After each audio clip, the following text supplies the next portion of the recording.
Welcome back to Shri Vijaya's kitchen. ఈరోజు మన ఛానల్లో ఎంతో ఈజీగా తయారు చేసుకుని ఎగ్ కర్రీ ఎలాగో చూద్దాం.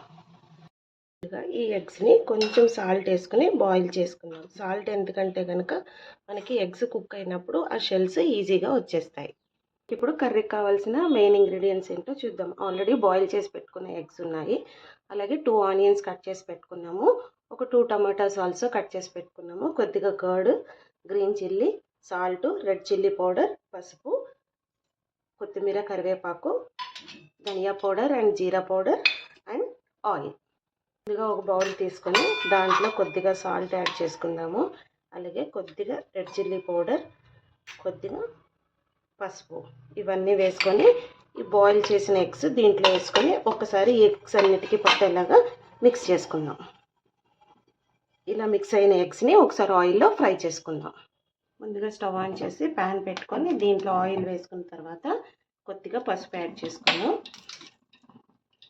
నెక్స్ట్ ఇలా మిక్స్ చేసి ఎగ్స్ ఫ్రై చేసేటప్పుడు కొంచెం మనం కలుపుతూ ఉంటే కనుక ఇవి ప్యాన్కి అంటుకోకుండా బాగా ఫ్రై అవుతాయి. ఇలా ఫ్రై అయిపోయిన ఎగ్స్ని వేరే బౌల్లోకి తీసేసుకొని అదే ప్యాన్లోకి ముందుగా కట్ చేసి పెట్టుకున్న ఆనియన్స్ ఫ్రై చేసుకున్నాం. ఇలా ఆనియన్ ఫ్రై అవుతూ ఉండగానే దీంట్లో కొద్దిగా సాల్ట్ యాడ్ చేసుకొని తర్వాత ముందుగా కట్ చేసి పెట్టుకున్న టమాటో కూడా యాడ్ చేసేసుకుందాం. ఈ టమాటాస్ ఫ్రై అవుతూ ఉండగానే కొద్దిగా జింజర్ గార్లిక్ పేస్ట్ కూడా యాడ్ చేసుకుందాం. కర్డ్ తీసుకున్నాము కదా, ఈ కర్డ్లో ఈ ధనియా పౌడర్, జీరా పౌడర్, అలాగే రెడ్ చిల్లీ పౌడర్ కూడా దీంట్లో వేసేసుకొని దీన్ని బాగా పేస్ట్ లాగా మిక్స్ చేసి పెట్టుకుందాం.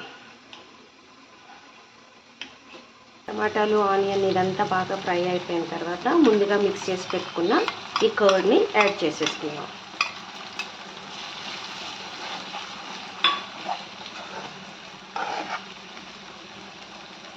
ఇదంతా ఇలా కుక్ అవుతున్నప్పుడు దీంట్లోనే గ్రీన్ చిల్లీ అండ్ కరివేపాకు కూడా వేసి ఫ్రై చేయాలి.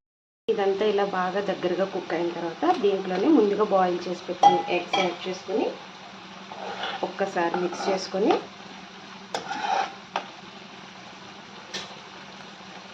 కొద్దిగా వాటర్ యాడ్ చేసుకుందాం.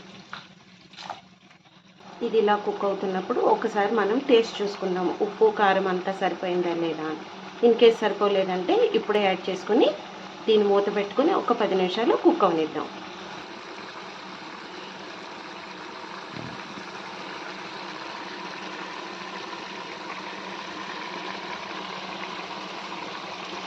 మనం ఈ కర్రీ ఇలా కుక్ అవుతున్నప్పుడు కొద్దిగా జీడిపప్పు కూడా యాడ్ చేసుకుంటే టేస్ట్ చాలా బాగుంటుంది. ఇది ఆప్షనల్, కావాలంటే వేసుకోవచ్చు లేకపోతే లేదు.